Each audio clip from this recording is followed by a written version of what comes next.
Welcome to Game Changers by Logitech G, the six-part podcast for the ones taking the risks, breaking the mould and changing the game. I'll be talking to a variety of people in the gaming world about different topics, from diversity in gaming to its effect on mental health. I'm your host, Alan Boyston. Despite historical barriers of entry for disabled gamers, the video games industry is beginning to realise the importance of making gaming more accessible to gamers of all abilities. But not all developers and gamers are on board yet, and there is still a long way to go. So, how can we ensure that every gamer is able to enjoy gaming in their own way? And what steps can we make to combat ableism in the gaming industry?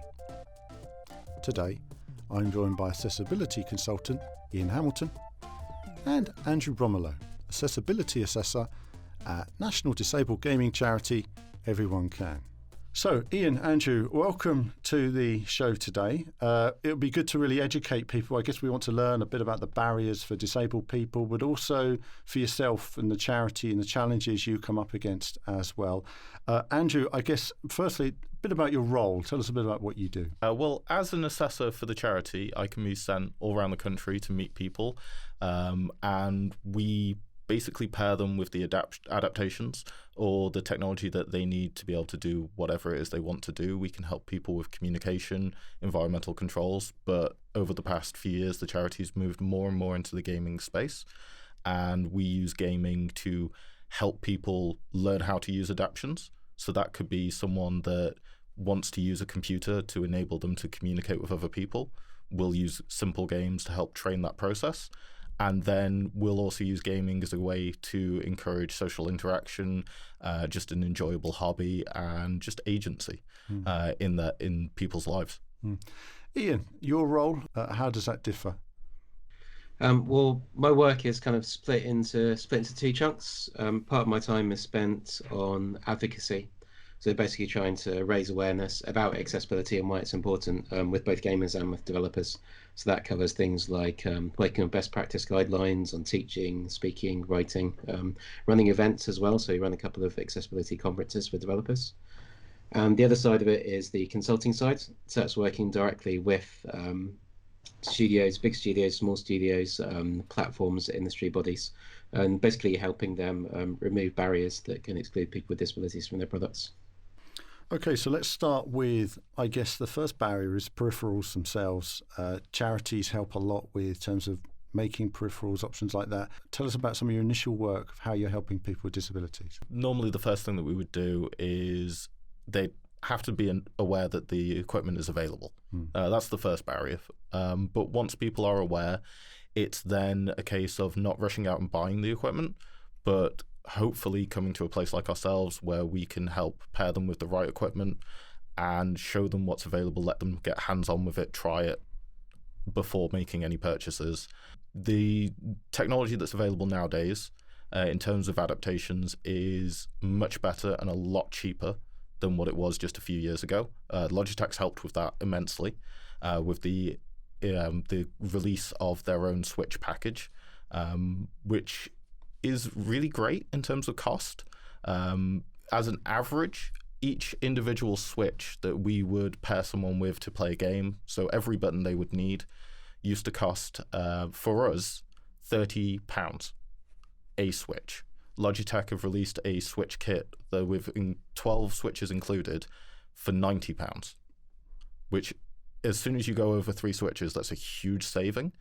On top of that, when you go on the Logitech website, it's right there, first and foremost, at the top. They're proud of it. It's included. It's in their brand. In terms of other equipment, there's the Xbox Adaptive Controller. That is massively cheaper than what was available beforehand. Before that, we were using the Adroit Switchblade 2. That was just over £300 plus shipping from America. Now you can get a pretty robust gaming setup that most disabled gamers would be able to use.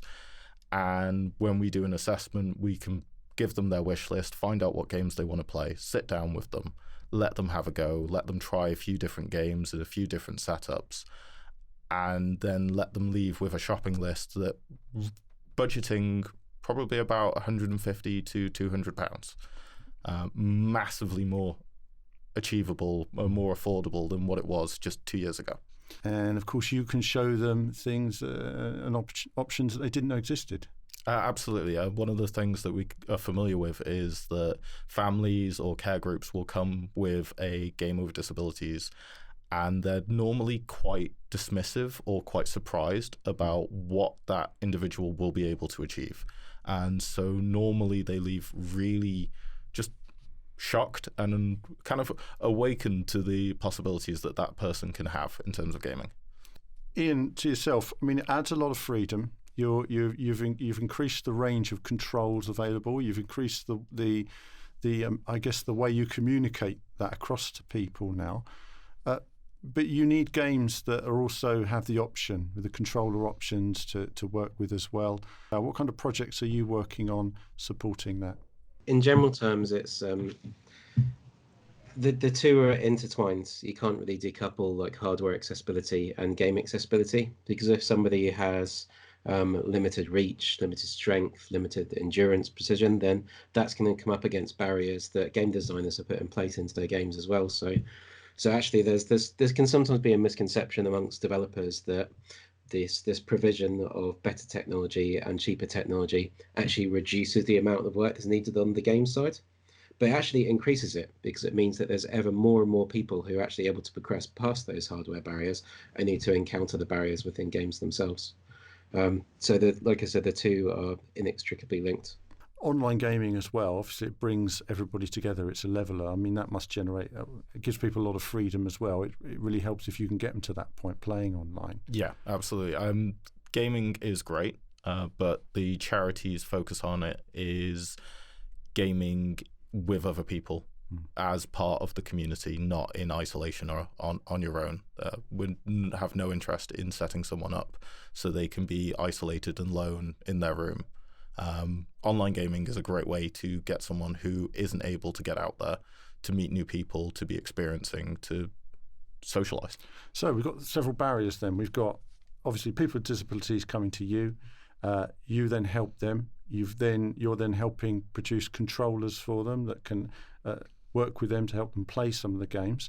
What are the big hurdles to success in growing this, Ian, in terms of challenges with the business, working with the industry, limitations you guys are coming to? Well, for a long time, the big barrier was just a lack of awareness. So developers not even aware that accessibility is a thing, not aware of the concept that any disabled people would or could play a game. We're kind of past that point now. It's hard to find a developer who hasn't at least heard about accessibility. So now it's more a case of busting misconceptions. So you often come up against the same kind of set of misconceptions, people thinking that accessibility is going to be really difficult, that it's going to be really expensive, that it's going to mean watering down your ideas to suit a lowest common denominator, that it hardly benefits any people. All these things are completely demonstrably false. So accessibility can be really quick and easy if you think about it early enough in development. Most of the time, it's just adding some extra flexibility or adding some extra modes of communicating information that just makes your game better for everybody. And the numbers are huge. The official government prevalence data is about 15 to 20% of the population have some kind of a disability. That's only people who identify as being disabled as well. So once you take into account particularly older people or people who've acquired some kind of condition who don't actually identify as disabled, or conditions like colour blindness or dyslexia, where you wouldn't think of yourself as disabled, but you do encounter barriers in games. Microsoft actually did some research a few years ago to identify those additional people who don't identify as disabled. They basically ran through a list of day-to-day tasks like reading a newspaper, walking upstairs, asked, I think, 15,000 working age adults in America if they had difficulty with any of those tasks, and if so, why. The figure they came to is actually more like 60% of the population had some kind of difficulty with those tasks, which is the definition of what disability is. So it's big numbers, and also through catering for designing for the avoidance of barriers to people who've got those permanent physical impairments, you're also designing for a whole host of other things as well. So, for example, if you are designing a game to be accessible to someone who has only got one hand, you're also designing for temporary impairments, like someone who's got a broken arm. You're designing for situational impairments, like holding a baby or holding a beer, or even just people's different preferences. Someone just might not feel like playing the complicated controls that day. And you see that in the usage data as well. So you see, for example, the one-handed options that were put into Uncharted 4. Something like just under 1% of the population has one hand, but those options were used by a third of their players, millions of their players. Similarly, Assassin's Creed, they had subtitles turned off by default in Assassin's Creed Origins. They tracked the usage data, and just over 60% of their players were choosing to turn subtitles on. So off the back of that, they made them on by default in the next game. In that game, over 90% of the players left them turned on. So this kind of stuff really, really does benefit just game design in general. So that's the kind of thing that we need to communicate to developers, showing people ways that stuff that can be done really effectively, but cost effectively at the same time, through thinking about things early and thinking about things strategically, and also breaking down those other misconceptions about the numbers of people it benefits, things like that as well. I think it's interesting. I think that the one-handed, that a third of players, or it's these stats are surprisingly high. It makes me wonder why people are using a one-handed mode when they don't need to. That's quite interesting. How it's just something to play a game that way. That has been around for some time. I suppose what you've highlighted there is that it's adaptability, isn't it? I've talked before about a steering wheel. I was designing one a few years ago, and you want it to have the ability of working for people with disabilities, but also work as a standard wheel in itself. And I think if a product can be used for two different reasons without major changes, and that SDK can be given to game developers and they can include it in the games, suddenly it's not as big a deal. You've got some good data there in terms of, people without disabilities using these options. There's a lot more that needs to be done. What would you say, changing yourself from Andrew, what would you say right now would you like to see included, urgently needs to be done to improve things? I think first and foremost, accessibility options should be brought forward in game menus. Quite often people have to sit through very long cutscenes or things like that they can't interact with before they'll even get to the game's menu. Being able to engage those features from the moment the game is launched, not having to dig through hard-to-read menus in order to find the options to make the menus readable would help. Certain developers are being great nowadays and actually including how accessible their game has been rated in the reviews. I think more studios should be turning up to events. I can big up Ian here because he's the one that runs it. It would be kind of embarrassing for you to do it about yourself, but more developers turning up to events like what Ian runs with the GA conference and going to develop and attending the talks on accessibility, running more empathy labs and things like that. Just engaging in that community, and they're really starting to, and it's an amazing environment and feeling to be a part of that nowadays. You mentioned, go. The real turning point at the moment, the past couple of years in particular, has seen huge swathes of developers kind of at the top end of the budget, the big AAA games. Historically, the small indie developers have done loads and loads of really cool accessibility stuff, because if you're in a company of two people, that's only one other person you got to persuade if you want to do some nice stuff.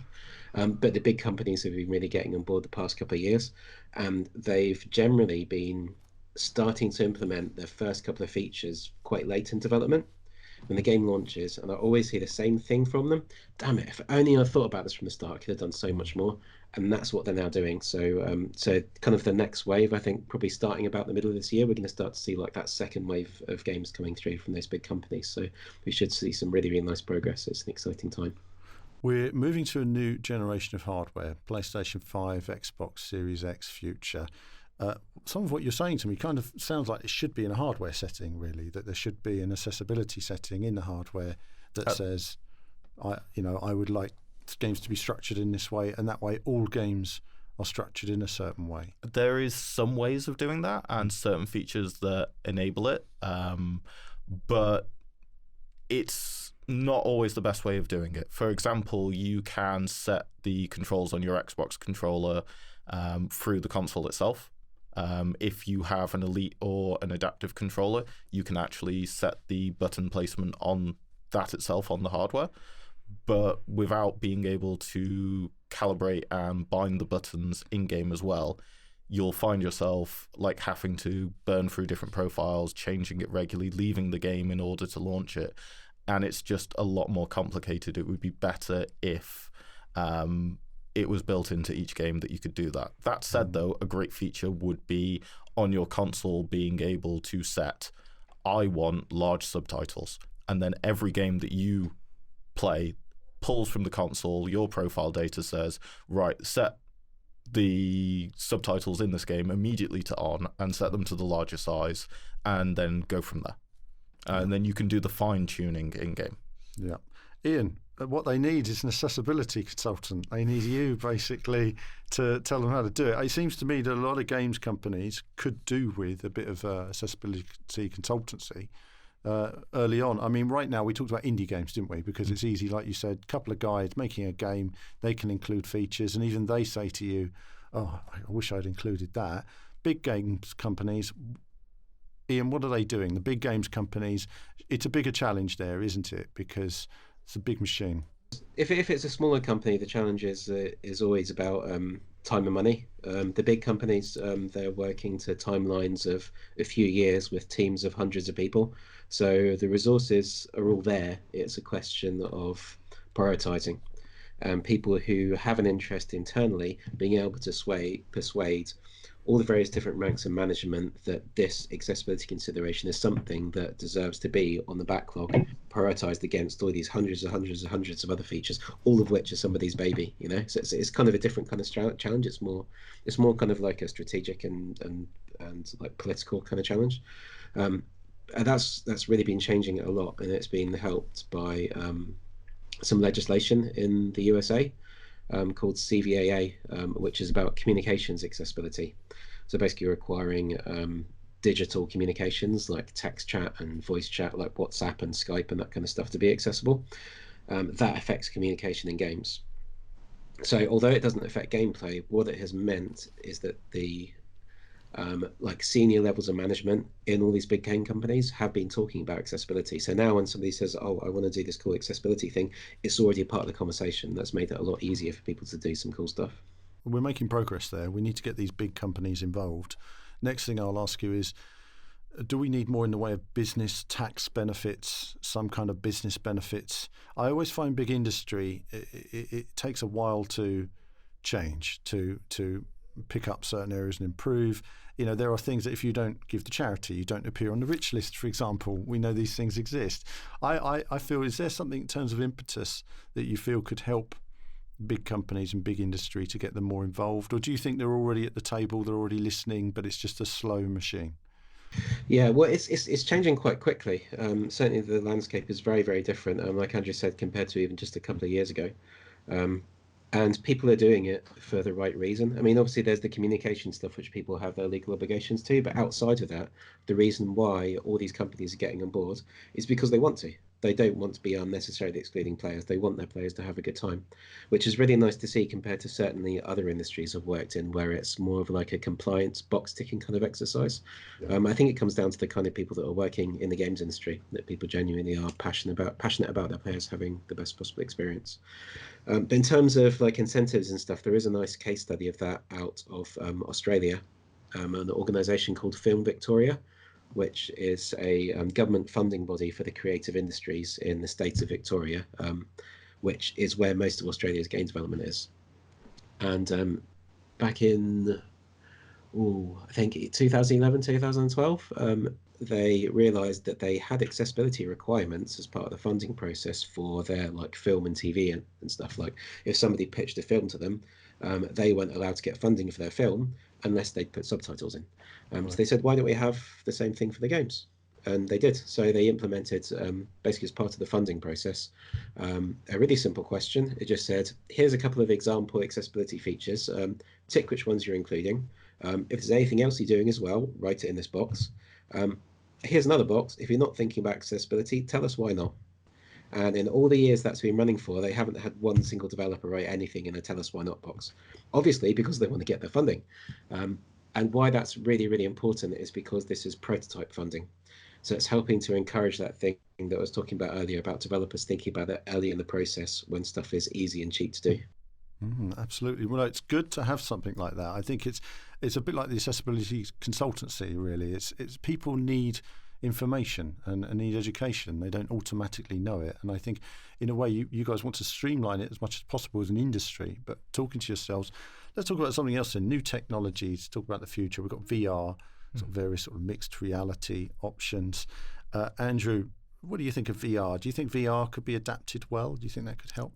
Possibly. It really depends on how the technology develops and the industry transitions to new ways of playing games. In terms of VR in our center, we use adaptions that allow people to control movement with their one leg, with their feet, or things like that. We are looking at including new technologies. There's been a new release of something online that we're exploring with that will let someone who plays VR to be, if they're in a wheelchair, use the joystick of their electric wheelchair to steer their character in VR, which will be fantastic for walking simulators and things like that. So that's something that we're really hoping to achieve. But we also work a lot with people that don't have a physical disability. And VR is a fantastic tool to help people which have a sensory processing issue or a learning disability, and the reward and just experience that VR can offer is amazing. We have some people that come that they have always wanted to go on a roller coaster, for example. Terrible example. Anyone that works in VR says that do not put someone on a roller coaster as their first experience of VR. But yet we do, because we're not trying to sell VR. So we can take someone that has spinal issues and legally and sensibly should never sit on a roller coaster in their life, but can experience one in VR, and the screams are just as genuine in our center as they would be at a insert name of theme park here. The potential for VR to enable people to experience other worlds, it's definitely something that we have to pursue. I do personally have some concerns as VR, the technology progresses, we're now getting more immersive. We've now got access to controllers that can judge how much strength you're gripping the controller with and translate that into the game. One of the examples they give is in one game, the gentleman's holding a spear and he passes it through his hands by adjusting how hard he's gripping the controller, and he can slide down a rope or things like that, which is great if you have good control over how hard you're gripping something. But that part of that game was completely inaccessible to so many people that we meet. And at the moment, VR can be a great tool, but unless thought is put into the design process of these games, we're going to go down a route where that area of gaming will become progressively more inaccessible as the technology gets better. So, I mean, that's wonderful. I think just the freedom that it gives people, to experience things they could never normally experience. I've done the roller coaster myself, and I can tell you it's a rough ride. It's not for everybody, but I can imagine that for somebody who's been in a restrictive position, who's never been able to do that, it's wonderful. And it's just the beginning. There's a lot of technology going into eye tracking with VR now, serious amounts of money being invested into it, because they're trying to work out not only where you're looking, but where the light comes from in your pupil, which it comes from sort of 1% of your pupil. So where's the actual eye? Are we getting to a point now where potentially VR companies are developing technology that you guys can use? And do you think they'd be willing to share it, that eye tracking tech, with companies like yourself, and adapting it to make it more accessible? Because it's also, in a way, they might not want to share the details of that tech. And how would that work? Eye tracking within VR at the moment is very much in its infancy. I've not had any opportunity to get hands-on with it myself. I know it exists, but at the moment, to get a insert to make a headset that has eye tracking built in is as much as the headset itself. In terms of eye tracking as a whole, though, we use it regularly in our centre. We play various racing games and other games through eye tracking, where someone will just use their eyes to steer around the track. And it's incredibly successful. It's also really easy to do now with modern technology. A £30 piece of software will let you build your own profiles, so you could theoretically map any game to be played with just your eyes. And Tobii have released a eye tracking bar, the Tobii 4C, and that is just under €200. Right. And with that, you can set up almost any game to be played with eye gaze. The only caveat to that is anything could be played. Yep. It's about finding experiences that are enjoyable in that setup. Yeah. Well, it's good that the technology is improving. There is technology there. I think just on that VR, I think there's more positive than negative. I think that what you're saying there is it can give people incredible freedom, but we've just got to make sure that all games have that accessibility built in. I mean, you've pointed out a game that doesn't have it. Yeah. I think perhaps those developers need to be aware of it, but that's where you come with a challenge, because we don't want to stem game design. No. We want to make games available for everybody, but we still want to try new things. And I think sometimes they can try making a new game, seeing how it works, and then trying to adapt it. I think that's the challenge, because of course we want people with disabilities to be as free and involved with gaming as possible, without everything being adapted and changed in that way. And I think bringing them apart rather than sort of separating two communities in that way. Looking to the future, I guess, Ian, now, what would we, I guess to finish off today, what would we like to see for yourself, working with companies, working with trade bodies? Where are we going? What would you like to see improved in the future? Well, the next step for me is there's so many companies now that have just kind of been starting to dip their toe in the water, have started to get feedback from gamers, are starting to involve more disabled gamers directly in the design process. It's a case of kind of consolidation now, and actually getting it as part of just the day-to-day process of making games, looking at the process and the workflow and all that kind of stuff, which isn't the most exciting side of things, but that's what you need to move beyond kind of like these initial kind of like experiments and stuff, So that's the next step for me, really, is that doubling down on consolidation of people's efforts. And like I said, we're going to start seeing the fruits of that this year, really. So that's going to be nice. The next thing would be for hardware, like you already mentioned, the next generation of consoles, because the current generation of consoles, they have a ton of really nice accessibility stuff, and the first seeds of that were actually that same legislation that I mentioned. So that was when accessibility features started appearing on consoles, was in 2015, when they had their deadline for their communication accessibility. And once that was in, they then ran with it and did loads of other cool stuff outside of communications. But it does mean that accessibility was thought about once the hardware was already out, and once the consoles were already a significant chunk through their life cycle. But that time that those companies started thinking about accessibility properly was in the very early days of this new generation coming out. So this will be the first time that we have actually ever seen a console generation being launched where accessibility was thought about from the very early stages. So there's potential for some really, really cool stuff to come from that as well. Excellent. Andrew, your thoughts as well? Anything you're sort of really looking forward to? What's most exciting you? I know there's a lot of groups at the moment working on projects to try and take wheelchair users' wheelchairs and bring that into the console. I'm just constantly amazed by all the different projects that are going on. We were recently, last year I think, approached by a student at Manchester University. I'm not sure if they went through with their plan, but one of their projects that they were proposing was they were considering trying to make a prosthetic arm with a game controller built into it. Right. It's just, we're living in a crazy world where people are embracing this and really trying to see how far they can run with it. I'm not sure the practicality of having a game controller built into your arm would be. Sounds like a Nintendo Power Glove. Yeah, I don't know what it would look like, but I'm sure it would answer some questions. And if it were to exist, then okay, what could we then learn from that and go on next, and things It like sounds that. like something out of Cyberpunk. Yeah. I don't know. I think Cyberpunk would be the perfect game to do something. Yeah, like that, no, really, that would be an Cyber interesting components. tie-in. Yeah, give you advantages in the game. You know.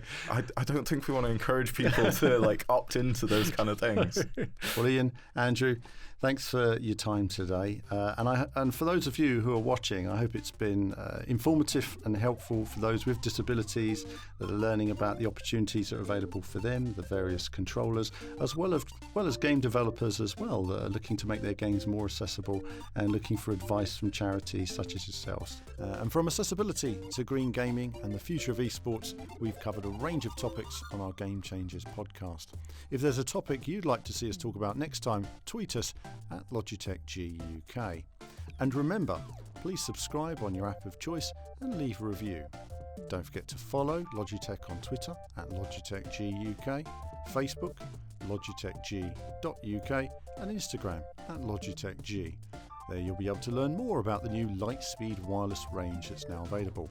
And for a limited time only, you can receive 10% off products at logitechg.com with the code podcast10. This exclusive deal includes a maximum of 3 purchases. I'm Alan Boyston. Thank you.